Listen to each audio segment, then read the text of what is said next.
Good evening. എല്ലാ പ്രേക്ഷകർക്കും prime ടൈമിലേക്ക് സ്വാഗതം. കേരളത്തിൽ എന്തൊക്കെയാണ് നടക്കുന്നത്? കൂത്തുകാട്ടുകുളത്ത് ഒരു കൗൺസിലർ കലാരാജുവിനെ തട്ടിക്കൊണ്ടുപോയി കൊച്ചിയിലെ കടവന്ത്ര ആശുപത്രിയിൽ പ്രവേശിപ്പിച്ചിരിക്കുകയാണെന്നാണ് പറയുന്നത്. ഇതൊക്കെ രാഷ്ട്രീയമാണോ എന്നാണ് നമ്മൾ സംശയിച്ചു പോകുന്നത്. ഇതും രാഷ്ട്രീയമാണെന്ന് നമ്മൾ ഒരു നിഗമനത്തിലെത്തേണ്ടിയിരിക്കുന്നു. അതുൾപ്പെടെ കുറച്ചധികം വാർത്തകൾ ഇന്ന് പ്രൈം ടൈമിൽ വരും. മാത്രമല്ല ചില ബ്രേക്കിംഗ് വാർത്തകളും പ്രേക്ഷകരെ കാത്തിരിക്കുകയാണ്. പ്രൈം ടൈം തുടരുകയാണ്. എല്ലാ പ്രിയപ്പെട്ട പ്രേക്ഷകർക്ക് ഒരിക്കൽ കൂടി സ്വാഗതം. നമ്മൾ തുടരുന്നു പ്രൈം ടൈം വിത്ത് SKN. ഒരു പകൽ മുഴുവൻ നീണ്ടുപോയ ഒരു നാടക പരമ്പര, അതായിരുന്നു ഇന്ന് കൂത്താട്ടുകുളത്ത് കണ്ടത്. നഗരസഭയിലെ അവിശ്വാസ പ്രമേയം ചർച്ച ചെയ്യേണ്ടത് ഇന്നായിരുന്നു. അതിനിടെയാണ് ഈ നാടകം അരങ്ങേറിയത്. UDF പിന്തുണ പ്രഖ്യാപിച്ച വനിതാ കൗൺസിലറെ ഒരു സംഘം ആളുകൾ തട്ടിക്കൊണ്ടുപോയി. കലാരാജുവിനെ കാണാനില്ല എന്ന് പറഞ്ഞ് മക്കൾ പോലീസിന് പരാതി കൊടുത്തു. ഒടുവിൽ നാടകീയമായി കൗൺസിലർ കലാരാജുവിനെ കണ്ടെത്തിയതോ CPM ഏരിയ കമ്മിറ്റി ഓഫീസിൽ നിന്ന്. പിന്നീട് കടവന്ത്ര രാജീവ് ഗാന്ധി മെമ്മോറിയൽ ആശുപത്രിയിൽ പ്രവേശിപ്പിച്ചു. CPM നേതാക്കളാണ് എല്ലാം ചെയ്തതെന്നും തന്നെ ഭീഷണിപ്പെടുത്തിയെന്നും കലാരാജു പരാതി പറഞ്ഞു. പാർട്ടി നേതാക്കൾക്കെതിരെ കടുത്ത ആരോപണമാണ് കൗൺസിലർ കലാരാജു ഉന്നയിച്ചത്. എല്ലാവരും തന്നെ ആക്രോശിച്ചുകൊണ്ട് ചതിച്ചിട്ട് രക്ഷപ്പെടാമെന്ന് കരുതണ്ട, വണ്ടിയിലേക്ക് എറിയട വണ്ടിയിലേക്ക് അങ്ങനെയെല്ലാം ആക്രോശിച്ചുകൊണ്ടാണ് ഈ സംഭവം മുഴുവൻ നടന്നത്. നമ്മളൊരു വനിതയല്ലേ, ഒരു വനിതയാണ്. നമ്മുടെ വസ്ത്രം വരെ വലിച്ചു പറിച്ച് എടുത്ത് നമ്മളെ പൊതുജന മധ്യത്തിൽ അതുപോലെ ഒരു രീതിയാണ് നമ്മൾ കണ്ടത്. പിന്നെ അതുപോലെ തന്നെ നന്നായിട്ട് ഇത് കിട്ടിയിട്ടുണ്ട്. നമ്മളുടെ മാനം രക്ഷിക്കാൻ നമ്മൾ പരമാവധി ശ്രമിച്ചു. ഞാൻ ടൗൺ വാർഡിൻ്റെ കൗൺസിലറാണ്. അപ്പോൾ ഞാൻ പ്രതിനിധീകരിക്കുന്ന ഒരു വാർഡും കൂടെ ആയതുകൊണ്ട് എല്ലാവരും തന്നെ അവിടെ ഉണ്ടായിരുന്നല്ലോ. നമ്മൾ ഏരിയ കമ്മിറ്റി ഓഫീസിലേക്കാണ് കൊണ്ടുപോയത്. അവിടെ വെച്ച് അവർ ശാരീരികമായി ഉപദ്രവിച്ചൊന്നുമില്ല. കൊണ്ടുപോയത് ഒരു DYFIൻ്റെ ഉണ്ട്, അരുണാശോകനാണ്.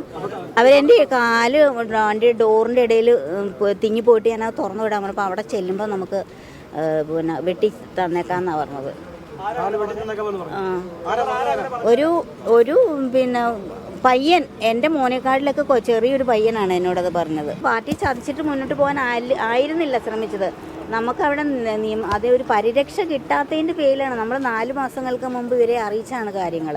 എൻ്റെ പേഴ്സണലായിട്ടുള്ള കാര്യങ്ങൾ ഞാൻ പാർട്ടി അറിയിച്ചിരുന്നതാണ്. അപ്പോൾ എല്ലാ തലത്തിലും നമ്മളത് അറിയിപ്പ് കൊടുത്തിരുന്നതാണ്. അവരതിനെ നമുക്ക് യാതൊരു മറുപടിയും തരാത്തതിൻ്റെ പേരിലാണ് നമ്മൾ റിയാക്ട് ചെയ്യാൻ തീരുമാനിച്ചത്. ഇന്ന് ഹോസ്പിറ്റലിൽ നെഞ്ചുവേദന ഉണ്ടായിരുന്നു.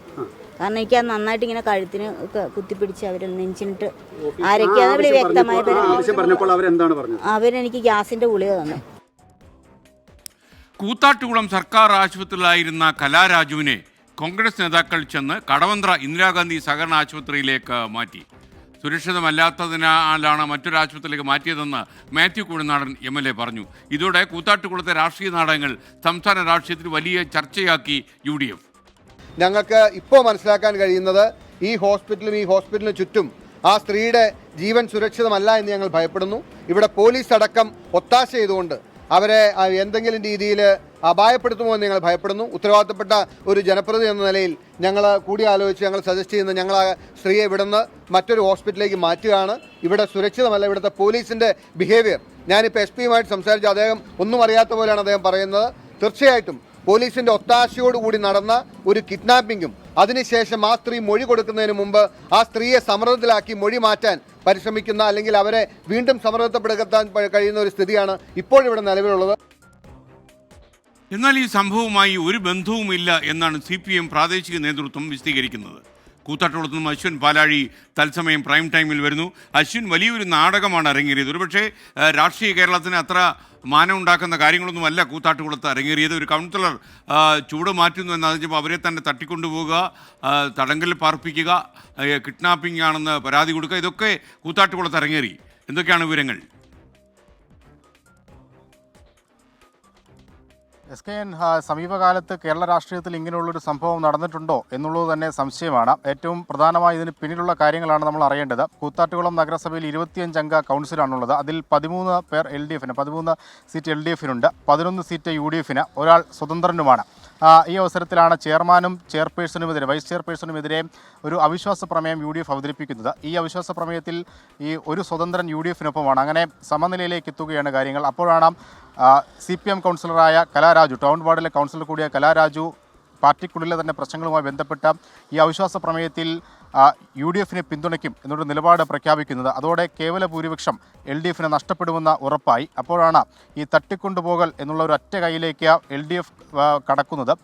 അതിനു മുമ്പ് ചില സമവായ ചർച്ചകളൊക്കെ ഈ കൗൺസിലറുമായി കലാരാജു നടത്തിയെങ്കിലും അതൊന്നും ഫലം കണ്ടില്ല. അപ്പോഴാണ് ഇന്ന് രാവിലെ 10 മണിയോടുകൂടി ഈ അവിശ്വാസ പ്രമേയ ചർച്ചയ്ക്ക് കലാരാജു കൗൺസിൽ ഓഫീസിലേക്ക് എത്തുന്നത്. റോഡിൽ വെച്ച് തന്നെ ഈ ഓഫീസിലേക്ക് മുനിസിപ്പാലിറ്റിയിലേക്ക് കയറാൻ പോലും സമ്മതിക്കാതെ ഒരു കൂട്ടം CPM പ്രവർത്തകർ ഇവർക്ക് വലയം സൃഷ്ടിക്കുകയായിരുന്നു. ഒപ്പം തന്നെ ചില DYFI പ്രവർത്തകർ ഇവരെ കഴുത്തിന് പിടിച്ച്, അത് ദൃശ്യങ്ങളിൽ വ്യക്തമാണ്, കഴുത്തിൽ വട്ടം പിടിച്ച് വലിച്ചിഴച്ചുകൊണ്ട് ആ വാഹനത്തിലേക്ക് കയറ്റുന്നത് ദൃശ്യങ്ങളിൽ കാണാം. ആ വാഹനം ഏതാണ് എന്നുള്ളതും ഏറ്റവും ശ്രദ്ധിക്കേണ്ടതാണ്. കൂത്താട്ടുകുളം ചെയർപേഴ്സൻ്റെ ഔദ്യോഗിക വാഹനമാണ് ആ വാഹനത്തിലേക്കാണ് കയറ്റുന്നത്. അവിടെ വെച്ചാണ് കലാരാജു പറയുന്നത് പോലെ ഡോറിനിടയിൽ കാല് കുടുങ്ങിയ കാര്യം പറഞ്ഞപ്പോൾ അത് പാർട്ടി ഓഫീസിലെത്തിയ ശേഷം വെട്ടിയെടുത്തു തരാം എന്നുള്ള മറുപടിയൊക്കെ ഈ പാർട്ടി പ്രവർത്തകരുടെ ഭാഗത്തു നിന്ന് ഉണ്ടാകുന്നത്. പിന്നീട് 5 മണിക്കൂറോളം കലാരാജു എവിടെയാണ് എന്നുള്ള കാര്യത്തിൽ ഒരു ഉത്തരവുമില്ല. അവരുടെ മൊബൈൽ ഫോൺ ഓഫാണ്. പിന്നീട് ഇവരുടെ മക്കളെത്തി മുഖ്യമന്ത്രിക്കും DGPക്കും കൂത്താട്ടുകുളം SHOയ്ക്കും ഒക്കെ പരാതി നൽകുന്നു. പോലീസ് അന്വേഷിക്കുന്നുണ്ട്. പക്ഷേ ഇവരെക്കുറിച്ച് ഒരു വിവരവുമില്ല. അങ്ങനെ വൈകുന്നേരം ഒരു 4 മണിയോടുകൂടി കലാരാജു തന്നെ ഒരു CPM പ്രവർത്തകൻ്റെ ഫോണിൽ നിന്ന് അവരുടെ മകനെ വിളിക്കുന്നു. ഞാൻ CPMൻ്റെ ഏരിയ കമ്മിറ്റി ഓഫീസിലുണ്ട്, ആരോഗ്യപരമായ ചില പ്രശ്നങ്ങളുണ്ട്, പെട്ടെന്ന് ഓഫീസിലേക്ക് വരണമെന്നാണ് ആ ഫോൺ കോളിൽ ഉണ്ടായിരുന്നത്.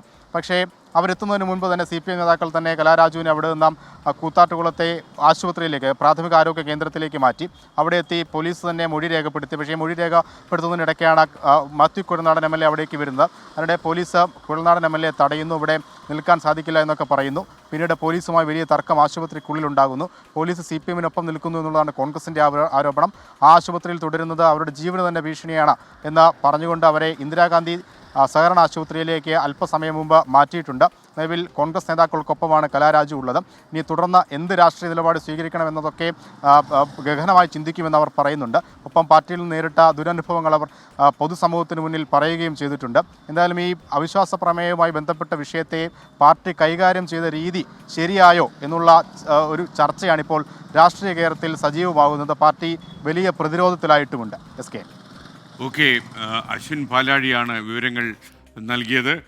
മൊയ്തീൻ കോയയുടെ ഒരു യൂട്യൂബ് സന്ദേശം. മൊയ്തീൻ പറയുന്നത് വളരെ നന്നായി, ഇത്തരം കാലുമാറ്റങ്ങൾക്കൊക്കെ ഇങ്ങനെ തന്നെ വേണം എന്നാണ് പറയുന്നത്. അതുപോലെ അനീഷ് KC പറയുന്നു, കലാരാജു കലാരാജുവിനോട് CPM ചെയ്തത് നന്നായി, ചതിക്ക് പകരം ചതി. നമ്മുടെ എനിക്ക് മനസ്സിലായി, ഇവിടെ രാഷ്ട്രീയം മനസ്സിലായി. എന്തായാലും ഒരു സ്ത്രീയോട് ഇങ്ങനെയൊന്നും ചെയ്യാൻ പാടില്ല എന്ന കാര്യത്തിൽ സംശയമില്ല. ഒരുപക്ഷെ വരുന്ന മണിക്കൂറുകളിൽ ഈ കൂത്താട്ടുകുളം നഗരസഭാ കൗൺസിലർ കലാരാജുവിനുണ്ടായ സങ്കടകരമായ സാഹചര്യം കൂടുതൽ രാഷ്ട്രീയ കേരളം ചർച്ച ചെയ്യുമെന്ന കാര്യത്തിൽ സംശയമില്ല. നമ്മൾ കൂടുതൽ വാർത്തകൾക്കായിട്ട് കാത്തിരിക്കുന്നു. മറ്റൊരു വാർത്തയിലേക്ക്. പാലക്കാട് കഞ്ചിക്കോട്ട് വൻകിട വിദേശ മദ്യ നിർമ്മാണശാലയ്ക്ക് അനുമതി ഉത്തരവ് ഇറങ്ങിയതിന് പിന്നാലെ സർക്കാരിനെതിരായ ആരോപണങ്ങൾ പ്രതിപക്ഷം കടുപ്പിക്കുന്നു. എക്സൈസ് മന്ത്രി MV രാജേഷ് കമ്പനിയുടെ ഒരു മാനേജരെ പോലെ സംസാരിക്കുന്നെന്നും ഭരണം തീരുന്നതിന് മുമ്പുള്ള കടും വെട്ടാണെന്നും വിമർശനമുയർന്നു. പ്രതിപക്ഷം അനാവശ്യ വിവാദമുണ്ടാക്കുന്നുവെന്നാണ് LDF കൺവീനർ TP രാമകൃഷ്ണൻ പറഞ്ഞത്. പാലക്കാട് ജില്ലയിലെ കഞ്ചിക്കോട് എഥനോൾ മൾട്ടിഫീഡ് ഡിസ്റ്റേഷൻ യൂണിറ്റ് അടക്കമുള്ള സ്ഥാപിക്കാൻ അനുമതി നൽകിക്കൊണ്ടുള്ള ഉത്തരവ് ഇന്നാണ് പുറത്തു വന്നത്. 4 ഘട്ടമായി 600 കോടി രൂപ മുതൽമുടക്കിലാണ് ഒയാസിസ് കൊമേഴ്ഷ്യൽ പ്രൈവറ്റ് ലിമിറ്റഡ് എന്ന കമ്പനി മദ്യനിർമ്മാണശാലയും ബ്രൂവറിയും സ്ഥാപിക്കുക. കമ്പനിക്ക് അനുമതി നൽകിയതിൽ അഴിമതിയുണ്ടെന്നാണ് പ്രതിപക്ഷത്തിന്റെ ആരോപണം. കമ്പനിയുടെ പ്രൊപ്പഗാൻഡ മാനേജരെ പോലെയാണ് മന്ത്രി സംസാരിച്ചത്. കമ്പനിക്ക് വേണ്ടിയിട്ടാണ് സംസാരിച്ചത്. ആ ആരോപണത്തിന് മറുപടി പറയാതെ കോൺഗ്രസിൽ ഞാനും രമേശ് ചെന്നിത്തലയും തമ്മിൽ തർക്കമെന്ന് പറഞ്ഞു. ബ്രൂവറിക്കെതിരായിട്ടുള്ള അതിശക്തമായ നിലപാട് അന്നത്തെ പ്രതിപക്ഷ നേതാവ് എടുത്തു. അതിന്റെ കൂടെ ഞാനുണ്ടായിരുന്നു.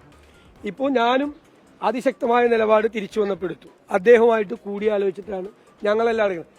മുഖ്യമന്ത്രിക്കും തീരുമാനത്തിൽ പങ്കുണ്ടെന്ന് പറഞ്ഞുകൊണ്ട് ആരോപണം കടുപ്പിക്കുകയാണ് പ്രതിപക്ഷം. ഇത് മാർക്സിസ്റ്റ് പാർട്ടി വൻതോതിൽ പണമുണ്ടാക്കാനുള്ള വഴിയായിട്ടാണ് ഇത് കാണുന്നത്. എന്നും എക്സൈസ് വകുപ്പ് മാർക്സിസ്റ്റ് പാർട്ടിയുടെ ഒരു കറവപ്പശുവാണ്. ഇപ്പോഴും അതിനു വേണ്ടി വിനിയോഗിക്കുകയാണ്. പ്രതിപക്ഷം അനാവശ്യ വിവാദം ഉണ്ടാക്കുന്നതാണ് ഭരണമുന്നണിയുടെ മറുപടി. ഗവൺമെന്റിനെതിരായിട്ട് വളരെ ബോധപൂർവം കെട്ടിച്ചമയ്ക്കുന്ന ഒരു ആരോപണമാണിത്. അവരുദ്ദേശിക്കുന്നത് അവരുടെ ഭരണകാലത്ത് ചെയ്തതുപോലെയുള്ള കാര്യങ്ങളാണ് ഈ വ്യവസായത്തിൽ ഇടതുപക്ഷ ജനാധിപത്യ മുന്നണി ഗവൺമെന്റിന്റെ കാലത്ത് ചെയ്യുന്നത് എന്നാണ് അവർ ഉദ്ദേശിക്കുന്നത്. 24 തിരുവനന്തപുരം. പി ഉണ്ണികൃഷ്ണൻ്റെ യൂട്യൂബ് സന്ദേശം അദ്ദേഹം പറഞ്ഞ ചാനലിലെ മുഴുവൻ പരിപാടികളും ശ്രദ്ധിച്ച് ഞങ്ങളുടെ അഭിപ്രായങ്ങൾക്ക് മറുപടി പറയണം എന്നാണ്. പി ഉണ്ണികൃഷ്ണൻ, ഇവിടെ യഥാർത്ഥ എല്ലാ പരിപാടികളും ഞാൻ ശ്രദ്ധിക്കാറുണ്ട്. അപ്പോൾ താങ്കൾക്ക് എന്താണ് സംശയം? തോന്നിയതെന്ന് പറഞ്ഞാൽ മതി, നമുക്ക് മറുപടി പറയാം, കുഴപ്പമില്ല. എനിക്കറിയാവുന്ന കാര്യങ്ങളാണെങ്കിൽ തീർച്ചയായിട്ടും ഞാൻ മറുപടി പറയും. മറുപടി അറിയിക്കുന്നില്ലെങ്കിൽ ഞാനത് അവഗണിച്ച് കളയുകയും ചെയ്യും. അത്രയേ ഉള്ളൂ. പാലക്കാട് കഞ്ചിക്കോട്ട് വൻകിട വിദേശ മദ്യ നിർമ്മാണശാലയ്ക്ക് അനുമതി നൽകാൻ സർക്കാർ പരിഗണിച്ചത് എക്സൈസ് കമ്മീഷണർ റിപ്പോർട്ടെന്ന വാർത്ത. എന്നാൽ അനുമതിക്ക് മുമ്പ് ടെൻഡർ വിളിക്കാൻ തയ്യാറാകാതിരുന്നത് എന്തുകൊണ്ടാവും? കേസിൽപ്പെട്ട കമ്പനിയുടെ പശ്ചാത്തലം നോക്കാതിരുന്നത് എന്തുകൊണ്ട്? തുടങ്ങിയ നിർണായക ചോദ്യങ്ങൾ ഇപ്പോൾ സർക്കാരിനെതിരെ ഉയർന്നു വരികയാണ്. മദ്യനിർമ്മാണശാലയും ബോട്ടിലിംഗ് പ്ലാന്റും ബ്രൂവറിയും സ്ഥാപിക്കാൻ താൽപ്പര്യം പ്രകടിപ്പിച്ചുകൊണ്ട് ഏതാണ്ട് 2 കൊല്ലം മുമ്പാണ് ഒയാസിസ് കൊമേഴ്ഷ്യൽ പ്രൈവറ്റ് ലിമിറ്റഡ് എന്ന കമ്പനി എക്സൈസ് വകുപ്പിനെ സമീപിക്കുന്നത്. സർക്കാരിന്റെ നിർദ്ദേശപ്രകാരം അപേക്ഷ പരിശോധിച്ച എക്സൈസ് കമ്മീഷണർ അനുകൂല റിപ്പോർട്ട് നൽകിയതോടെയാണ് പ്രാരംഭാനുമതി നൽകുന്നതിന് കളമൊരുങ്ങുന്നത്. 2024 ഫെബ്രുവരി 6-നാണ് ഒയാസിസ് കമ്പനിയുടെ സമാന പദ്ധതികളുള്ള പരിചയസമ്പത്തും സാങ്കേതിക വൈദഗ്ധ്യവും പദ്ധതി വന്നാൽ ഉണ്ടാകാവുന്ന തൊഴിൽ സാധ്യതയും ചൂണ്ടിക്കാട്ടി എക്സൈസ് കമ്മീഷണർ റിപ്പോർട്ട് നൽകുന്നത്. അതും കഴിഞ്ഞ് 1 വർഷമാകുമ്പോഴാണ് പ്രാരംഭാനുമതി കൊടുക്കാൻ മന്ത്രിസഭ തീരുമാനമെടുത്തത്. ഇതാണ് സർക്കാരിന് നേരെ ചോദ്യങ്ങൾ ഉയരാൻ കാരണം. അടിയന്തര സ്വഭാവത്തിൽ കൈകാര്യം ചെയ്ത വിഷയമല്ലെന്നിരിക്കെ എന്തുകൊണ്ട് പദ്ധതിക്ക് ടെൻഡർ വിളിച്ചില്ല? കേസിൽപ്പെട്ട കമ്പനിയെ എങ്ങനെയാണ് പരിഗണിച്ചത്? പാരിസ്ഥിതിക പ്രശ്നങ്ങൾ കണക്കിലെടുത്തുകൊണ്ടാണോ അനുമതി നൽകിയത്? ഇതൊക്കെയാണ് സർക്കാരിന് നേരെ ഉയർന്ന ചോദ്യങ്ങൾ.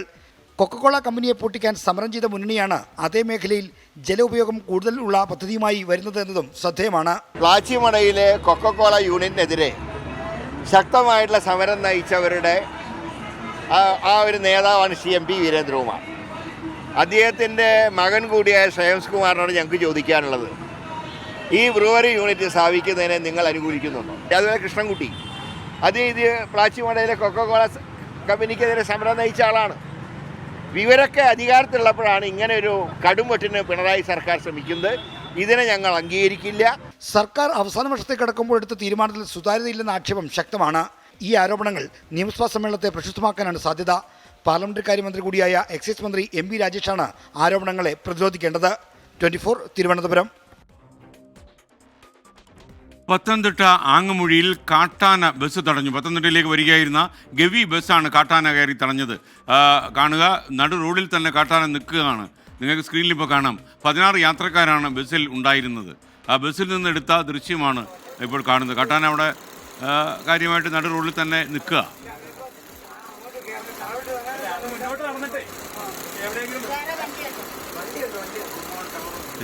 ശ്രീകുമാരൻ ടെലിഫോണിൽ ചേരുന്നു. ശ്രീജിത്ത്, യഥാർത്ഥത്തിൽ ഈ കാട്ടാന കുറച്ചു നേരം നിൽക്കുന്ന ലക്ഷണമുണ്ട് കണ്ടിട്ട്. അത് പോയോ? അതോ അവിടെ തന്നെ ഉണ്ടോ? SKN പേടിക്കണ്ട, കാട്ടാന കാട്ടിലേക്ക് തന്നെ മടങ്ങിയിട്ടുണ്ട്. ഏതാണ്ട് ഒരു 10-15 മിനിറ്റ് നേരം ഈ ആങ്ങമൂഴി ഭാഗത്ത്, പ്ലാപ്പള്ളി റോഡാണത്, ആ ഭാഗത്ത് കാട്ടാന നിലയുറപ്പിക്കുകയായിരുന്നു. അതിനുശേഷം പിന്നീട് കാട്ടാന കടന്ന് പോകുന്ന ദൃശ്യങ്ങളാണ് നമുക്ക് ലഭിച്ചിട്ടുള്ളത്. എന്തായാലും 14 യാത്രക്കാരായിരുന്നു ഈ ബസ്സിലുണ്ടായിരുന്നത്. ഗവി സഞ്ചാരമൊക്കെ കഴിഞ്ഞ് തിരിച്ച് വരുന്ന, പത്തനംതിട്ടയിലേക്ക് തിരിച്ചു വരുന്ന KSRTC ബസ്സാണിത്. എന്തായാലും കാര്യമായ രീതിയിലുള്ള പ്രശ്നങ്ങളില്ല. 14 യാത്രക്കാരുണ്ടായിരുന്നു. അവർ ചെറുതായൊന്ന് ഭയപ്പെട്ടു. ഈ മൃഗങ്ങളെയൊക്കെ കാണുന്നത് അവരെ സംബന്ധിച്ചിടത്തോളം ഏറ്റവും വലിയ സഞ്ചാരികൾക്കൊരു കാഴ്ച വരുന്നതാണ്. അതുകൊണ്ട് മറ്റു പ്രശ്നങ്ങളൊന്നും ഉണ്ടായിരുന്നില്ല. കാട്ടാന കുറച്ചു നേരം അവിടെ നിലയുറപ്പിച്ചു. ആളുകൾ കാര്യമായ രീതിയിലുള്ള ശബ്ദങ്ങളൊന്നും ഉണ്ടാക്കിയില്ല. മറ്റ് ആനയെ അലോസരപ്പെടുത്തുന്ന രീതിയിലുള്ള ശബ്ദങ്ങളൊന്നും തന്നെ ഉണ്ടാക്കിയില്ല. കാട്ടാന കടന്നുപോയിട്ടുണ്ട്. പ്രശ്നങ്ങളൊന്നുമില്ല. എന്തായാലും ഭാഗ്യമായി. മറ്റൊരു വാർത്തയിലേക്ക്. വയനാട് DCC ട്രഷറർ NM വിജയന്റെയും മകന്റെയും ആത്മഹത്യയുമായി ബന്ധപ്പെട്ട കേസിൽ കോൺഗ്രസ് നേതാക്കൾക്ക് ആശ്വാസം. പ്രതികളായ AC Balakrishnan MLA, DC president ND അപ്പച്ചൻ, KK ഗോപിനാഥൻ എന്നിവർക്ക് കൽപ്പറ്റ പ്രിൻസിപ്പൽ സെഷൻസ് കോടതി ഇന്ന് മുൻകൂർ ജാമ്യം അനുവദിച്ചു. അന്വേഷണവുമായി സഹകരിക്കുമെന്ന് IC ബാലകൃഷ്ണൻ ജാമ്യം കിട്ടിയതിനു ശേഷം പ്രതികരിച്ചു. DCC ട്രഷറർ NM വിജയൻ, മകൻ ജിജേഷ് എന്നിവരുടെ ആത്മഹത്യയുമായി ബന്ധപ്പെട്ട കുറിപ്പ് പുറത്തുവന്ന പശ്ചാത്തലത്തിലാണ് കോൺഗ്രസ് നേതാക്കൾക്കെതിരെ കേസെടുത്തത്. ആത്മഹത്യാ പ്രേരണ കുറ്റമാണ് IC Balakrishnan MLA, DCC president ND അപ്പച്ചൻ, മുൻ കോൺഗ്രസ് നേതാവ് KK ഗോപിനാഥൻ എന്നിവർക്കെതിരെ ചുമത്തിയത്. കൽപ്പറ്റ സെഷൻസ് കോടതി 3 പേർക്കും മുൻകൂർ ജാമ്യം അനുവദിച്ചു. കേസിൽ നിരപരാധിയാണെന്ന് IC ബാലകൃഷ്ണൻ MLA. യഥാർത്ഥത്തിൽ ഇതൊരു രാഷ്ട്രീയമാക്കി മാറ്റിയെന്ന എൻ്റെ ജനകീയത ചില വ്യക്തികൾക്കും ചില രാഷ്ട്രീയ പാർട്ടിക്കും അത് ഉൾക്കൊള്ളാൻ കഴിയുന്നില്ല എന്നുള്ളത് കൊണ്ട് തന്നെയാണ് എന്നെ രാഷ്ട്രീയമായി എൻ്റെ ജനകീയത്വം തകർക്കുന്നതിന് വേണ്ടി ഇത്തരം നിലപാടുകളും ഇത്തരം ആരോപണമായി മുന്നോട്ട് വന്നിട്ടുള്ളത്. അന്വേഷണ ഉദ്യോഗസ്ഥർക്ക് മുമ്പാകെ ഹാജരാകണം, സാക്ഷികളെയും കുടുംബത്തെയും സ്വാധീനിക്കാൻ ശ്രമിക്കരുത് തുടങ്ങിയ നിബന്ധനകളോടെയാണ് മുൻകൂർ ജാമ്യം അനുവദിച്ചത്. കേസ് പൂർണ്ണമായും എഴുതിത്തള്ളാൻ ഹൈക്കോടതിയെ സമീപിക്കാനാണ് നേതാക്കളുടെ തീരുമാനം. ശ്രീ NM വിജയൻ ഒരു ആത്മഹത്യാക്കുറിപ്പ് കൃത്യമായി എഴുതി വെച്ചിട്ടുണ്ട്. ആ ആത്മഹത്യാക്കുറിപ്പിൽ അദ്ദേഹത്തെ ആത്മഹത്യയിലേക്ക് നയിച്ച കാരണങ്ങൾ എന്തൊക്കെയാണ് എന്ന് വിശദമായ സൂചനകൾ ആ കത്തിലുണ്ട്. എന്നാൽ ആ കത്തിനെ മറച്ചു വെച്ചുകൊണ്ട് എപ്പോഴോ വർഷങ്ങൾക്ക് മുമ്പ് അദ്ദേഹം എഴുതിയിട്ടുള്ളതായി പറയപ്പെടുന്ന ഒരു കത്തിനെ ഉപയോഗപ്പെടുത്തിക്കൊണ്ട് IC ബാലകൃഷ്ണനെതിരെ ഒരു കളവായ കേസ് നിർമ്മിച്ചെടുക്കാനാണ് പോലീസും അദ്ദേഹത്തിൻ്റെ രാഷ്ട്രീയ എതിരാളികളും ശ്രമിച്ചത്. IC ബാലകൃഷ്ണന്റെ രാജി, കോൺഗ്രസ് നേതാക്കളുടെ അറസ്റ്റ് എന്നിവ ആവശ്യപ്പെട്ട് CPIM വലിയ പ്രതിഷേധം ഉയർത്തിയിരുന്നു. കോൺഗ്രസ് നേതാക്കൾക്ക് മുൻകൂർ ജാമ്യം ലഭിച്ചെങ്കിലും സമരം തുടരാനാണ് CPIMന്റെ തീരുമാനം. നിലവിൽ ക്രൈംബ്രാഞ്ചും വിജിലൻസും അന്വേഷണം നടത്തുന്നുണ്ട്. 24 വയനാട്. യൂട്യൂബിലെ TK അബൂബക്കർ ഒരു കാര്യം പറഞ്ഞു. കേരളം ഇപ്പോൾ തന്നെ മുട്ടോളം മദ്യത്തിലാണ്. എന്തായാലും മുങ്ങുവോളം ആക്കിയാൽ നന്നായി. സർക്കാരിനെ പരിഹസിച്ചാണ് ഈ അഭിപ്രായം എഴുതിയിരിക്കുന്നത്. നമുക്കിനി മറ്റൊരു വാർത്തയിലേക്ക്. നടനും തമിഴക വെട്രിക്കഴകം പ്രസിഡന്റുമായ നടൻ വിജയ് നിൽക്കേണ്ടത് ഇന്ത്യ മുന്നണിക്കൊപ്പമെന്ന് തമിഴ്നാട് കോൺഗ്രസ് പ്രസിഡന്റ് സെൽവ പെരുന്തകെ പറഞ്ഞു. വർഗീയ കക്ഷികളെ അധികാരത്തിൽ നിന്ന് മാറ്റി നിർത്താൻ ഇന്ത്യ മുന്നണിക്കൊപ്പം അദ്ദേഹം ചേരണം. TVKയുടെ ശക്തി അളക്കാൻ സമയമായിട്ടില്ല എന്നും സെൽവ പെരുന്തകെ 24നോട് പറഞ്ഞു. 24 exclusive from Chennai. His ideology, his agenda, so pro-social justice, against Hindutva. So against Hindutva, pro-social justice, where he will stand? Automatically he will come to India Alliance, he will stand with the India Alliance. What he speak, what he delivered, what is the ideology, what is the agenda, this is for the India Alliance ideology. Then where he will go? That is my question. He should decide. ചെന്നൈയിൽ നിന്ന് മുഹമ്മദ് റഹീസ് തത്സമയം ചേരുന്നു. റഹീസ്, യഥാർത്ഥത്തിൽ ഈ കോൺഗ്രസ് അധ്യക്ഷൻ പറയുന്ന കാര്യം, കാരണം ഇപ്പോൾ DMK മുന്നണിയും സംസ്ഥാന പ്രസിഡന്റ് DMKയുടെ മുഖ്യമന്ത്രിയും ഒക്കെ തന്നെ ഇന്ത്യ മുന്നണിക്കൊപ്പം തന്നെയാണ്. അപ്പോൾ ഇവരെ എതിർക്കുന്ന വിജയ് കൂടി ഇങ്ങോട്ട് വരണമെന്ന് ആവശ്യപ്പെടുമ്പോൾ ചെറിയൊരു മനസ്സിലാവായിക ഉണ്ടതിൽ. എന്താണ് വിവരം? പറയൂ.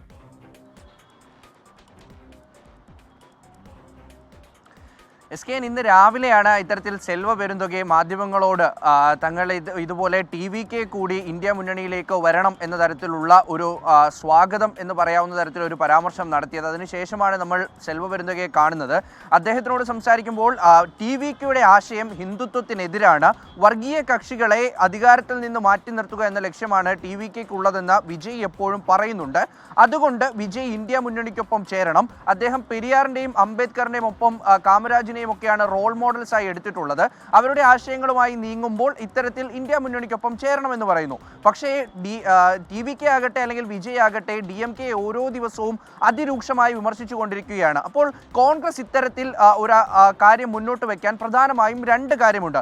കോൺഗ്രസിൻ്റെതായി ചിന്തിക്കുമ്പോൾ DMK മുന്നണിക്കുള്ളിലുള്ള ചെറുകക്ഷികൾ പലതും അസ്വസ്ഥരാണ്. നേരത്തെ CPMന്റെ സംസ്ഥാന സെക്രട്ടറി അടക്കം ഈ അസ്വസ്ഥത നമ്മളോട് വ്യക്തമാക്കിയിരുന്നു. അതായത് DMKയുടെ അല്ലെങ്കിൽ സ്റ്റാലിൻ്റെ ഈ വല്യേട്ടൻ കളിയിൽ സത്യത്തിൽ മുന്നണിക്കുള്ളിൽ തന്നെ വലിയ അമർഷമുണ്ട്. അത് അധികാരം പങ്കുവെക്കുന്നതിലായാലും അല്ലെങ്കിൽ മറ്റു തരത്തിൽ തീരുമാനങ്ങൾ എടുക്കുന്നതിലായാലും. ഒടുവിൽ ഇപ്പോൾ ഈറോഡ് ബൈ ഇലക്ഷനിൽ പോലും കോൺഗ്രസിന്റെ സീറ്റ് DMK ഏറ്റെടുത്തുകൊണ്ടാണ് അവർ മത്സരിക്കുന്നത്. അപ്പോൾ അത്തരത്തിൽ പ്രശ്നങ്ങൾ ഉണ്ടാകുമ്പോൾ സ്വാഭാവികമായിട്ടും തങ്ങൾക്കും ശബ്ദമുണ്ട് എന്ന് കാട്ടാൻ വേണ്ടി കോൺഗ്രസ് നടത്തുന്ന ഒരു ശ്രമമായിട്ടാണ് പൊതുവെ ഇതിനെ വീക്ഷിക്കപ്പെടുന്നത്. മാത്രമല്ല ഒരു വർഷത്തിനപ്പുറം ഇവിടെ തെരഞ്ഞെടുപ്പ് വരാനിരിക്കുന്നു. അപ്പോൾ അത്തരത്തിൽ ഇപ്പോഴേ മുന്നണിക്കുള്ളിൽ അമർഷമുണ്ടെന്ന് കാട്ടി കൂടുതൽ സീറ്റ് നേടിയെടുക്കുക, ഒപ്പം തന്നെ സ്റ്റാലിനോട് താങ്കളൊരു അജയ്യനായ നേതാവ് അല്ലെങ്കിൽ അത്തരത്തിൽ എല്ലാം താങ്കൾ തീരുമാനിച്ചാൽ പോരാ എന്നുള്ളൊരു സന്ദേശം നൽകുക എന്നതുകൂടി കോൺഗ്രസിന് ഇതൊരു ഉദ്ദേശമുണ്ട്.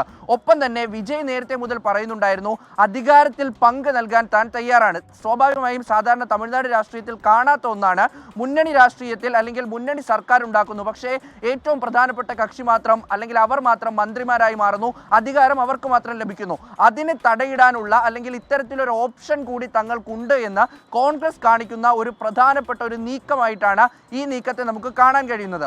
ഒപ്പം തന്നെ ഈ ഇത്തരത്തിൽ വിജയുടെ പാർട്ടിയുടെ ശക്തി സത്യത്തിൽ തമിഴ്നാട് രാഷ്ട്രീയത്തിന് ബോധ്യമായിട്ടില്ല. അത് തെരഞ്ഞെടുപ്പിലൂടെ മനസ്സിലാവുകയുള്ളൂ. അപ്പോൾ അതെല്ലാം വെച്ചുകൊണ്ട് ഇദ്ദേഹം നടത്തിയ നീക്കം എന്തായാലും തമിഴക രാഷ്ട്രീയത്തിൽ സജീവമായ ചർച്ചയായിട്ടുണ്ട്. അതിൻ്റെ അലയൊലികൾ തുടർ ദിവസങ്ങളിലും ഉണ്ടാകും. SKN.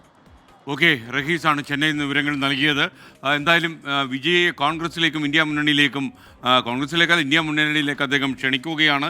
അത് തമിഴ്നാട് രാഷ്ട്രീയത്തിൽ ദൂരവ്യാപകമായ പ്രത്യാഘാതങ്ങൾ ഉണ്ടാക്കുമോ എന്ന കാര്യത്തിൽ വരും ദിവസങ്ങളിൽ നമുക്കറിയാം. ചന്ദ്രൻ ചെറിയിൽ പറയുന്നു, UDF കൗൺസിലറാണ് ഇങ്ങനെ CPMലേക്ക് കൂറുമാറിയതെങ്കിൽ SKN രാഷ്ട്രീയ മൂല്യബോധത്തെക്കുറിച്ചൊക്കെ വലിയ കാര്യമായി പ്രസംഗിച്ചേനെ എന്നാണ് ചന്ദ്രൻ ചെറിയിൽ പറയുന്നത്. എൻ്റെ ചെറിയിൽ ചന്ദ്രൻ ഈ കൂത്താട്ടുകുളത്തെ കൗൺസിലറോട് കാണിച്ചത് മര്യാദകൾ തന്നെയാണ്. അതിനകത്ത് അത് അറിയാൻ വേണ്ടി നമ്മൾ പാടൂർ പഠിക്കൽ വരെ പോകേണ്ട കാര്യമുണ്ടോ? നമുക്ക് ഇതിനകത്ത് എന്തെങ്കിലും ഒരു കാര്യം നമ്മൾ പറയുമ്പോൾ അതിലൊരു കക്ഷി രാഷ്ട്രീയത്തിൻ്റെ മറ പിടിക്കാൻ ഞാൻ തയ്യാറല്ല. അത് ഏത് കക്ഷികൾ നല്ല കാര്യം ചെയ്താലും അതിനെ അനുകൂലിക്കും, ഏത് കക്ഷികൾ വൃത്തികെട്ട കാര്യം ചെയ്താലും അത് വൃത്തികേട് എന്ന് തന്നെ പറയും. കാര്യം നമ്മുടെ ഈ സ്വാതന്ത്ര്യമൊന്നും ആർക്കും നമ്മൾ അടിയറവ് വെച്ചിട്ടില്ലല്ലോ എൻ്റെ ചിറയിലെ. മറ്റൊരു വാർത്തയിലേക്ക്. തിരുവനന്തപുരം പാറശാല ഷാരോൺ വധക്കേസിൽ പ്രതി ഗ്രീഷ്മയുടെ ശിക്ഷാവിധി തിങ്കളാഴ്ച പ്രഖ്യാപിക്കും. ശിക്ഷാവിധിയിൽ നെയ്യാറ്റിങ്കര അഡീഷണൽ സെഷൻസ് കോടതിയിൽ ഇന്ന് വാദം പൂർത്തിയായി. പ്രതിക്ക് വധശിക്ഷ തന്നെ കൊടുക്കണമെന്ന് പ്രോസിക്യൂഷൻ ആവശ്യപ്പെട്ടു. എന്നാൽ തനിക്ക് തുടർ പഠനത്തിന് ആഗ്രഹമുണ്ടെന്ന് ഗ്രീഷ്മ ഇന്ന് കോടതിയെ അറിയിച്ചു.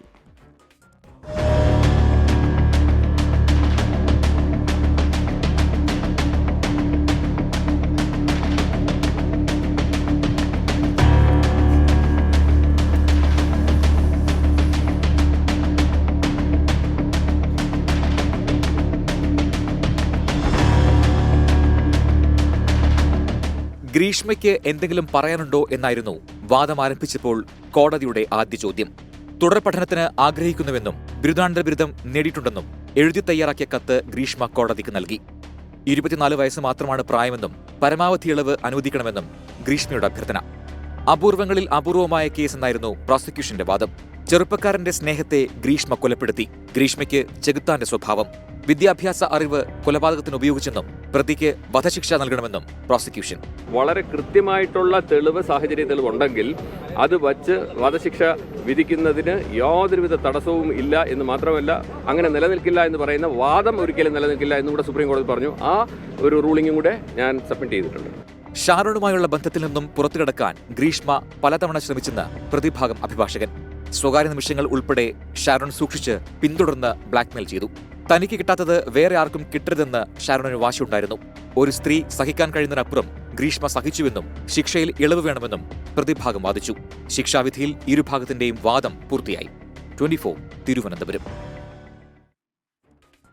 എന്തായാലും ഈ കേസിൽ നെയ്യാറ്റിങ്കര അഡീഷണൽ സെഷൻസ് കോടതി തിങ്കളാഴ്ച വിധി പറയും.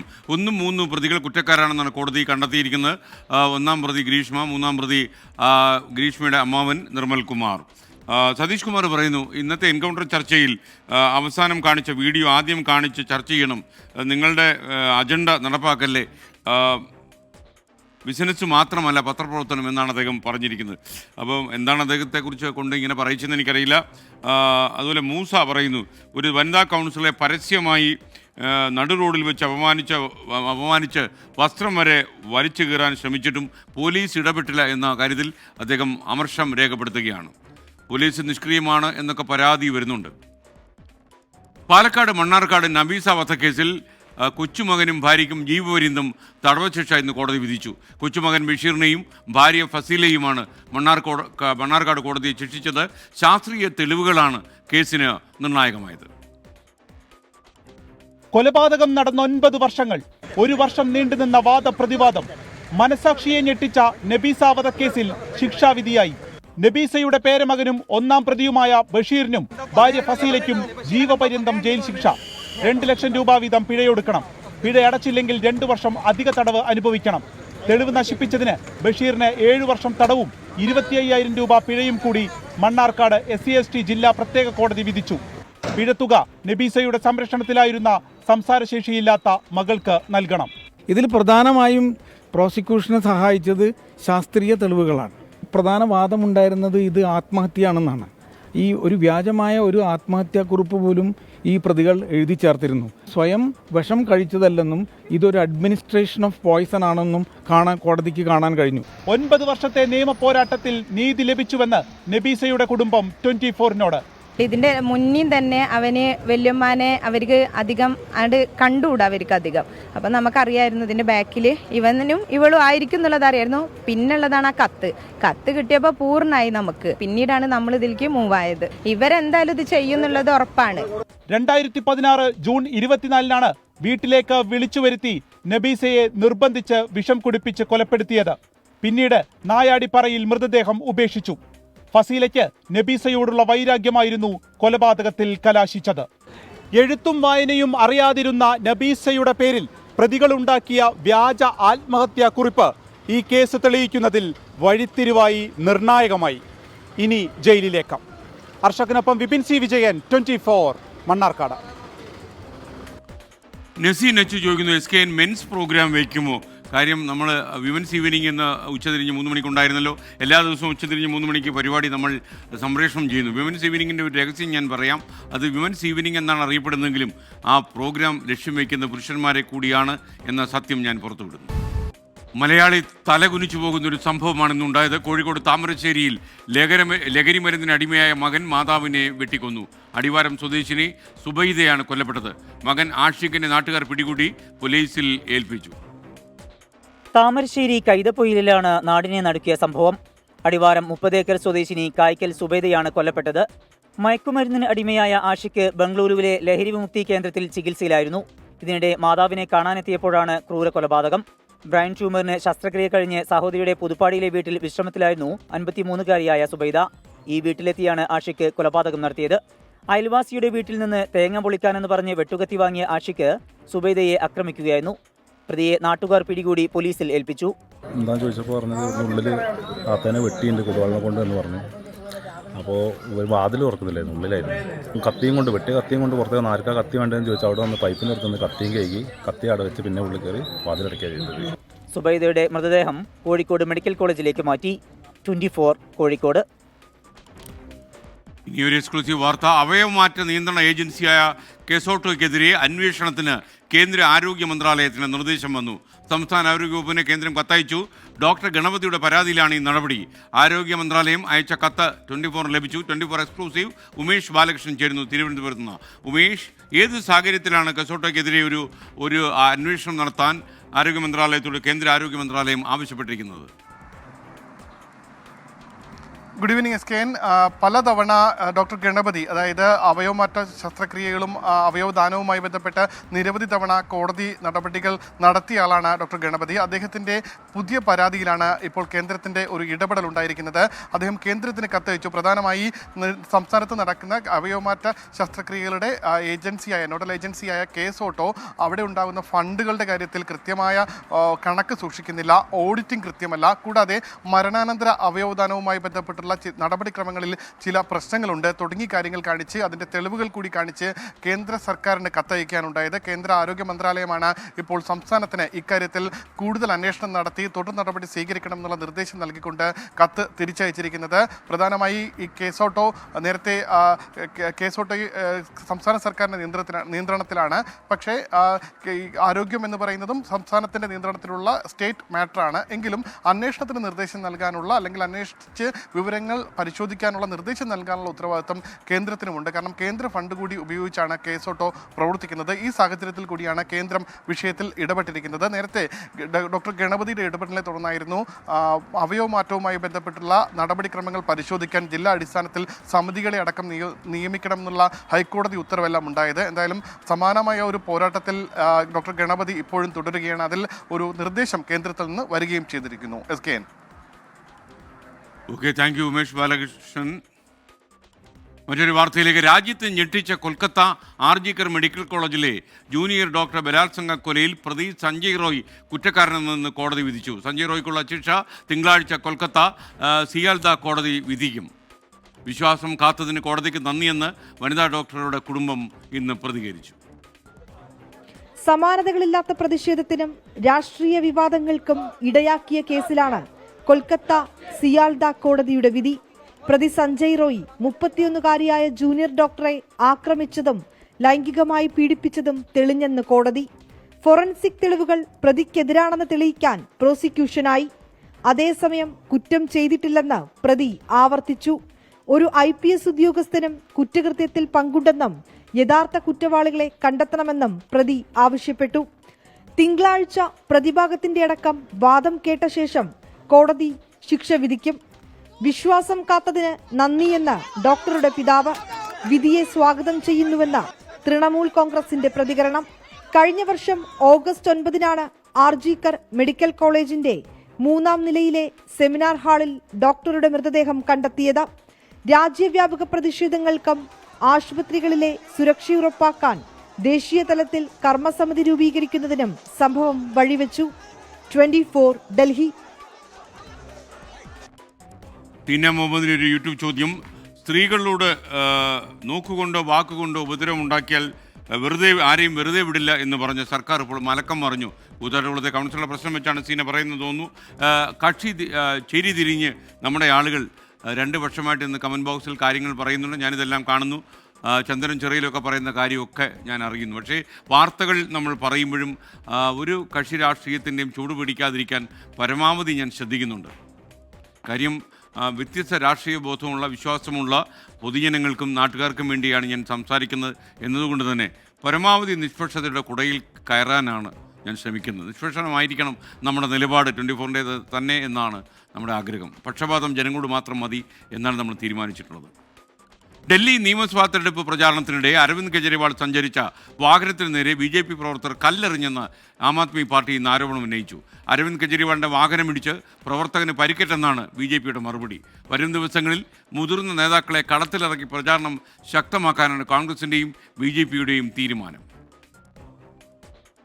ന്യൂഡൽഹി മണ്ഡലത്തിലെ പ്രചരണം കഴിഞ്ഞ് അരവിന്ദ് കെജ്രിവാൾ മടങ്ങുന്നതിനിടെയാണ് സംഭവം.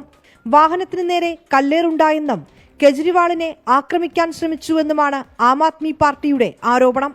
മണ്ഡലത്തിലെ BJP സ്ഥാനാർത്ഥി പർവേഷ് വർമ്മയുടെ അനുയായികളാണ് ആക്രമണത്തിന് പിന്നിലെന്നും ആരോപണം. തെരഞ്ഞെടുപ്പിൽ ജനങ്ങൾ മറുപടി നൽകുമെന്നും ആം ആദ്മി പാർട്ടി.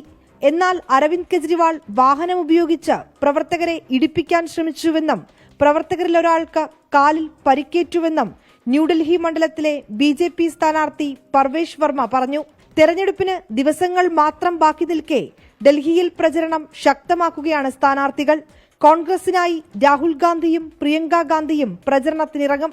പ്രധാനമന്ത്രി, ആഭ്യന്തരമന്ത്രി അമിത്ഷാ തുടങ്ങിയവർ BJP റാലികളിൽ പങ്കെടുക്കും. മുതിർന്ന നേതാക്കളെ അടക്കം രംഗത്തിറക്കി പ്രചരണം ശക്തമാക്കാനാണ് കോൺഗ്രസിന്റെയും BJPയുടെയും നീക്കം. ഡൽഹിയിലെ ജനകീയ പദ്ധതികൾ ചൂണ്ടിക്കാട്ടിയാണ് ആം ആദ്മിയുടെ പ്രചരണം. വിനീത VG 24 ഡൽഹി. തെയ്തലവിയുടെ ഒരു യൂട്യൂബ് സന്ദേശം അദ്ദേഹം പറയുന്നത് ലഹരി ഉപയോഗം കുറയ്ക്കുന്നതിന് എത്ര ക്ലാസ് എടുത്താലും കാര്യമില്ല, സർക്കാർ കടുത്ത നിലപാടെടുക്കണമെന്നാണ് അദ്ദേഹം പറയുന്നത്. അനിൽകുമാർ പറയുന്നു ചിരി തിരിഞ്ഞു എന്നല്ല, SKN ചേരി തിരിഞ്ഞു എന്ന് പറയണം. ഞാൻ ചിരി തിരിഞ്ഞു എന്ന് പറഞ്ഞു, താങ്കൾ പറഞ്ഞാണ് ശരി, ചേരി തിരിഞ്ഞ്. ഓക്കെ ഓക്കെ ഓക്കെ ഓക്കെ പഠിച്ചു കഴിഞ്ഞു. ആദിവാസി ഊരുകൾ ഒറ്റപ്പെടുന്നത് ഒഴിവാക്കുക എന്ന ലക്ഷ്യത്തോടെ നിലമ്പൂരിൽ വനംവകുപ്പിൻ്റെ പുതിയ പദ്ധതി വരുന്നു. ആദിവാസി ഊരിൽ നിന്ന് നാട്ടിലെത്താൻ 4 തൂക്കുപാലങ്ങൾ നിർമ്മിക്കും. കരിമ്പുഴ ഉൾപ്പെടെയുള്ള പുഴകൾക്ക് കുറുകെയാണ് ഈ തൂക്കുപാലങ്ങൾ വരാൻ പോകുന്നത്. 12 കോടി രൂപയുടെ പദ്ധതി സൗത്ത് ഫോറസ്റ്റ് ഡിവിഷൻ നബാർഡിന്